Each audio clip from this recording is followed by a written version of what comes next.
Welcome back to the Real Screeners, where we offer real takes on movies. My name is Beto, and this is my co-host Lenny. Yo, what's going on YouTube? And today we are offering you a different type of take by inviting a special guest to our channel, Julio Velez, my former student from Coronado High School who was enrolled in my visual media class. He is an up-and-coming filmmaker, also known as El Chilango. Welcome, Julio, to our channel. How are you doing today? I'm fine, guys. Thank you for having me here. Well, we're definitely happy to have you, Julio. And if anything, it's also a treat for people who are watching and listening because hopefully it's an inspiration and motivation for others. And so to let you guys know what this episode's about, we're going to be going through Julio's journey through filmmaking, take a look at some of his short and long-term goals. And of course, this is a movie review channel, so we're going to ask him his thoughts and his tastes on movies and TV shows. Now, before we get started, as we always do, we want to ask you guys to follow us on social media. We're on Facebook at Real Screeners, Instagram, real.screeners, and of course, subscribe, like, and share this video. We'd greatly appreciate it.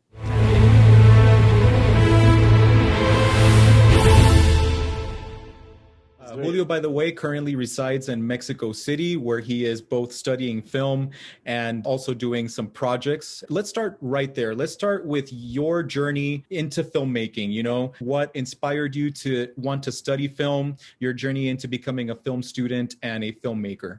So I started out like in fourth grade making claymation movies because I grew up with Wallace and Gromit and those guys were my heroes. So I wanted to make something like that. And then I continued to do it until high school when I found out in a class that, well, we had to investigate what our careers were. And I found out that a movie like that takes 9 or 8 years to finish filming.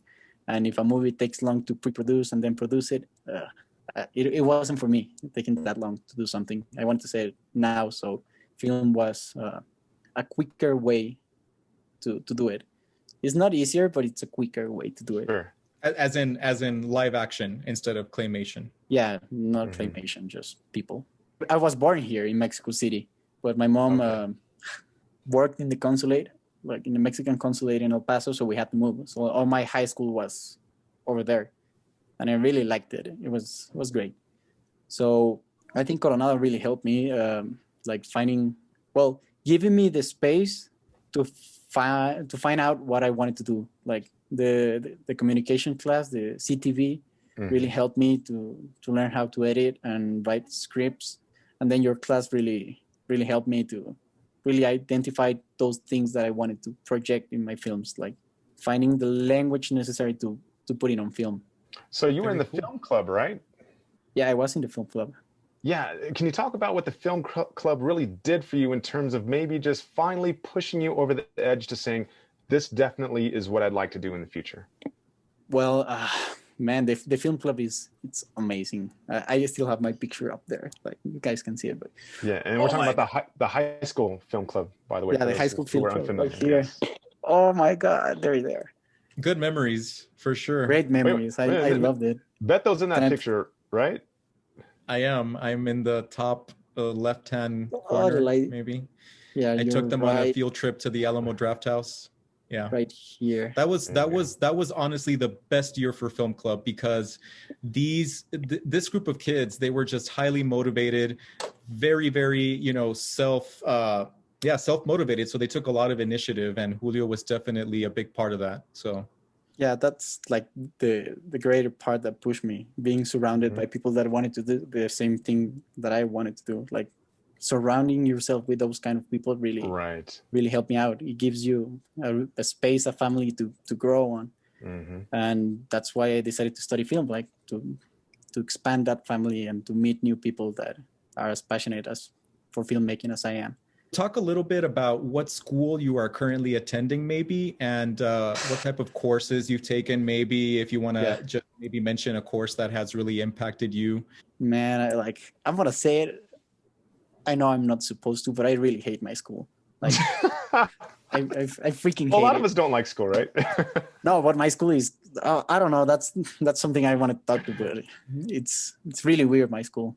Because like in Mexico City, we don't have a film industry. The only thing that we have is schools.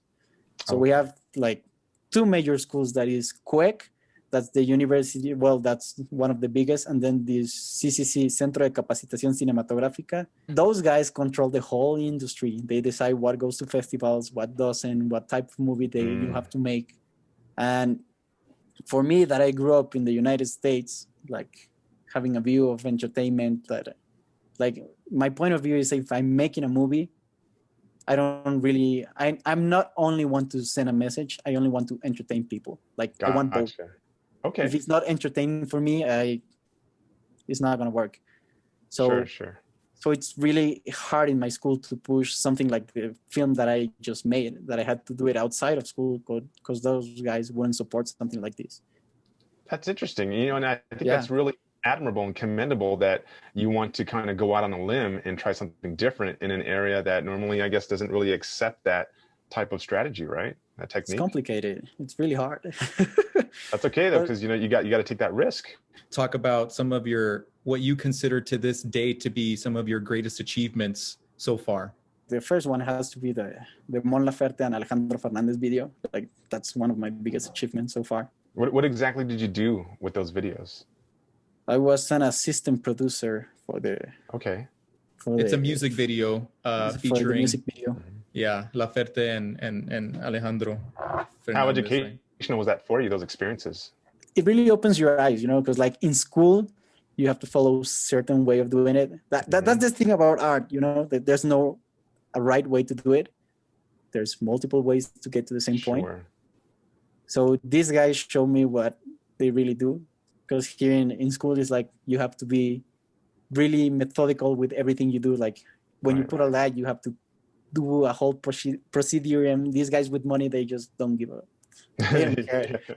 They put the camera in a lake. They like the shots from the lake. Mm-hmm. We had to pay. I don't know. Like we had to pay an amount because the equipment, the rails where you put the camera, the dolly, they were ruined by the water. So we had to pay for it. So when you have money, you can go. Right. Sure. You can go. You can be reckless, non-methodical, and it was great. Like to see really, because you learn about all the crew members in school, like what they do, but you don't actually see them until you go out to a professional shoot. So it's the theoretical knowledge, Mm-hmm. Versus hands-on experience and like anything in school, right? I guess it's like they teach you how to do things by the book, and then like when you're actually out there throwing yourself in the fire, you learn how to kind of break the rules within reason and within the parameters of what makes sense, right? Right. And you get to apply what you've learned, and there's no better learning experience than actually being in the middle of the action, right? Yeah. In the lake. Yeah. When you're filming, you learn like everything. Not like they give you the language to do it. Like for my case that I'm directing, they give me how an actor works, how I can communicate with him. Because like a director, they put it this way. They speak all the languages in set, so they know how to communicate with the cinematographer, the sound guy, the art department, the actors, the producer. So they know everything to speak with everyone and to tell them what he really wants, to share their vision. So the school, in that part, it helps you a lot. I know that you recently directed and wrote a short film, right? René Hernández destruye el mundo. Say the title slowly one more time. René Hernández destruye el mundo. Like, I love it because it's so freaking long. And when it got like, that was the working title, but the guy said, like, I like it. It has personality. Let's keep it. My producer told me that, so. I agree. It's definitely an unusual title for sure. Maybe talk a little bit about your experience with your short film. Tell us a little bit about what the film is about, what inspired it. I don't know, any fun experience you've had while making it, maybe. And then you can tell us a little bit about the festival where it will premiere. Yeah. Well, it was really stressful because I already being part of this festival, the Smart Films. I was in the first edition, and our short made it, but it's really crappy. Don't go and watch it. It's horrible. It's really bad. But we made it because it was the first. Right. It was the first edition. We're in the fourth. So this guy told me if I wanted to write the script, and I said, yeah, but I want to direct it as well. Because in January, I filmed like in school you have your first fiction, then documentary, and then your second fiction, and then your thesis. And I was like, for my first, I wanted to do a comedy, but the school didn't let me because it wasn't something that they liked. So I had to make a horror movie based on Monkey's Paw. Oh, okay. Okay, on the short story. But I had to get political, so I mixed it up with the students from Ayotzinapa that went missing. So the guy is really an analogy. Well, the dad is an analogy for cops and the government, and because if not, they wouldn't let me make my movie. So for this one, I guess it has to meet like certain criteria. Yeah, it has to be with a topic about that can go to a festival. You know, in Mexico we love that, narcos, missing children, all that stuff. The sadder, the better. So we love those. The sadder, the better. Okay. So I had to make that, and I wanted to do a comedy because, like, I want to do comedy. I don't want to do something that is not funny or entertaining, like I said. Yeah. So for this one, the festival gives you a topic, and I think this year was, how are you saving the world with your cell phone? And I was like, this is dumb. You cannot save the world. You cannot change. It was save or change the world. And I was like, with your cell phone, you cannot change or save the world. And I started to think, but maybe you can save one person. Like with one person, one people is just enough, right? Okay. Like you can save. Right, you get it really focused. Yeah, so maybe not the whole world, but just one person, and that's enough. So that's the premise of my movie. You cannot save the whole world, but you can save one person. I was talking with my girlfriend, and she's studying nutrition, so she was like really pissed off at Barbara de Regil because she was sharing a tutorial for I think it was cookies, and she said it has no calories or something like that. And she was like, everything has calories, and she was really mad. So you're lying to your viewers. You're lying to your viewers. So that inspired me for the character. Like Barbara de Regil is my inspiration for my for my character.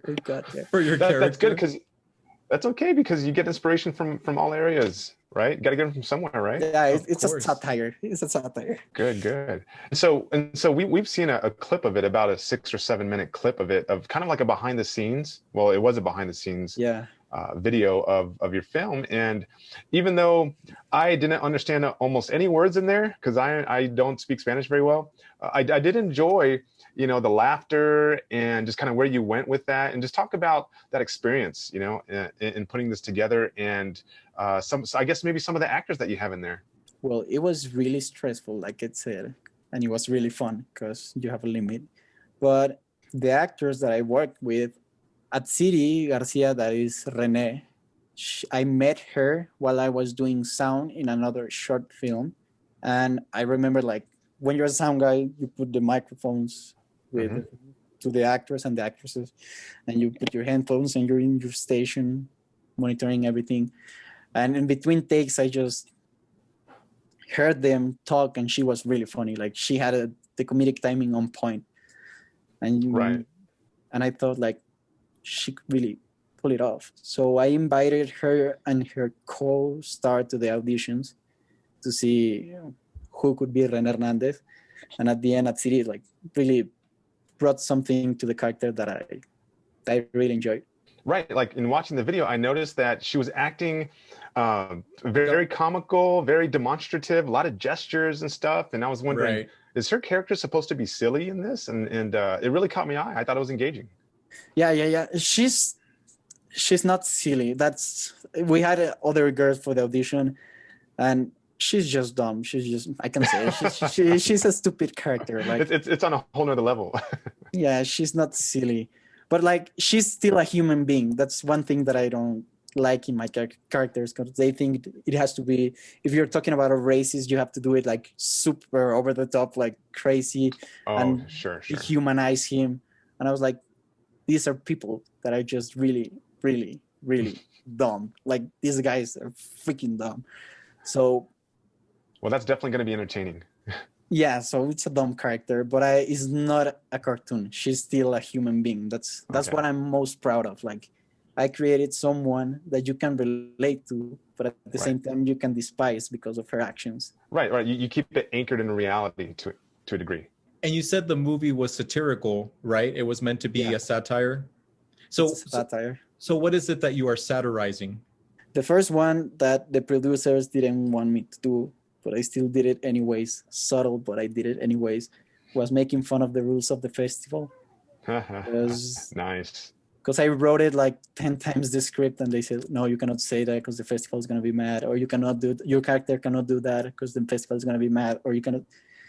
So I wrote like the 10th time it was like, it's fine. So I'm making satire of the festival and the premise of the saving the world. So René Hernandez destroys the world. The second one I'm satirizing is the influencers, you know, us itself. I'm just satirizing because I think the society puts a weight on it, like it puts a place into these people that it doesn't belong to them, you know, like entertainers are not made to educate the people. Like, why should we put all our hopes into YouTubers or Instagrammers and expect them to be these high standards for society? Sure. And everyone can be one of those people, you know, like you don't even have to finish high school, or I'm not saying that you're you're a bad person if you not finish high school, but I mean, we shouldn't put all that responsibility to people with a camera. They're just people, and most of the time they don't know what the hell what they're doing. Okay. Yeah, so that's the second thing I'm satirizing. What's the name of the film festival? It's Smart Films Mexico. Smart Films Mexico? Yeah. Okay. And can you just tell us maybe a little bit of information about where people can find the lineup or more information about the festival? Well, I think the festival starts at November 19th, like in 2 weeks. My movie is going to be on the 20th, 12:40 for Mexico City. I think it's 11:40 for El Paso and surrounding areas. And you can check it out in smartfilmsmx.com. Smartfilmsmx.com. Yeah. And obviously the film will be shown virtually. Yeah, and the movie has subtitles in English and in Spanish, so everyone can enjoy. About how long is it again? 7 minutes. 7 minutes. Okay. All right. Flat. And 7 minutes flat. All right. And can you remind the viewers and listeners again what that gorgeous title is? It's René Hernandez Destruye el Mundo. There you go. Okay. All right. So basically the name of the character destroys the world. Yeah. Yeah. Okay. Yeah. Cool. All right, Julio. So what are your goals for the future? I want to make a musical. Like I'm dying to make a musical. But a comedy musical, I bet, right? Yeah, like this movie wasn't so dark because I really like black comedy. Like my heroes are Rob McElhenney from It's Always Sunny, Trey Parker and Matt Stone, Sacha Baron Cohen. Those guys are like the creators of South Park. Yeah. The creators he's talking about. Yes. Like those guys, and that type of comedy is like my stuff. Sacha Baron Cohen, Borat. Borat. Have you seen the sequel, the Borat sequel? I liked it, but like at the beginning it's fun, but then you watch it again and it was like, okay. Because my problem with Sacha Baron Cohen is like he gets blinded by hate too often. Like trying to depict hate makes him hate. Like on the second one, the libertarian guys, they didn't deserve all the jokes and I see. Right. Like he took advantage. You felt. Yeah. And in the first one with the feminists, it's like, damn, why? Like those poor ladies, what do they have to do with your movie? He does put people on the spot. That's his shtick. That's his shtick. But like sometimes it's just because they have another way of seeing the world that is not his. So, but sometimes he gets over the line. This actually is a nice segue into talking about your tastes and your thoughts on movies. You know, obviously you love comedy. Can you talk about some comedies that you like or some recent comedies that have piqued your interest? Yeah, so comedy movies, like if you haven't checked it out, go and watch Borat 2, the subsequent movie film. It's really funny. Well, we definitely have, right? Because we have a review on that, guys. So Go and we'll check share it out there. also. Yeah. So Check out watch first the review. movie and then watch the review. There you go. Both. It was really, really fun. Like I went to New York before the pandemic started, so I got a chance to watch the Book of Mormon to enjoy it. And if you can go and watch that play when this is all over, I should really recommend it because it's great. It's a great one. I actually saw it here in El Paso. I still have all the songs in my playlist. Go and watch that if you can. Then another movie, the Coen Brothers, Burn After Reading. I really enjoy it. Leonardo DiCaprio is the best on that one. Wow, that's George Clooney, right? Is also it's George Clooney. Let me see. I have as a big cast. It's one of the Coen brothers' most, I guess, under the radar comedies. Not a lot of people know about Burn After Reading. You should really check it out. It's great, and it has George Clooney, Brad Pitt, Tilda Swinton, John Malkovich. A lot Frances of McDormand, of course. Just some minor stars you may or may not have heard of. That's a nice segue to the type of comedy that I want to make. No, because take inspiration from these guys. And my take, if the joke is not progressing the story, or if it's just outside of the story, right, it's not gonna work. Right, like so it's not relevant. And why have it? Yeah, why have it? It's not relevant. And I had scenes in this movie that were not relevant, so we had to cut it. Like we filmed them, but it was like, why? It's just an extra joke that it doesn't take us anywhere, so we cut it. Yeah, the beauty of post-production, for sure. The beauty of post-production. And it's sad because you wrote it and stuff, but it's not helping the movie in the final cut, so you cut it. You know, how is it, now that you're behind the camera, how is it when you're watching movies and shows? I mean, is it hard to kind of turn off that switch and just try to enjoy it and get lost in it and fool yourself? I mean, that's one of the things. Talk about that. Yeah, if someone watching this is planning to study film, you're not gonna enjoy movies anymore. Like if you ask me, I hated Joker. Like I freaking hated Joker. Oh wow, okay.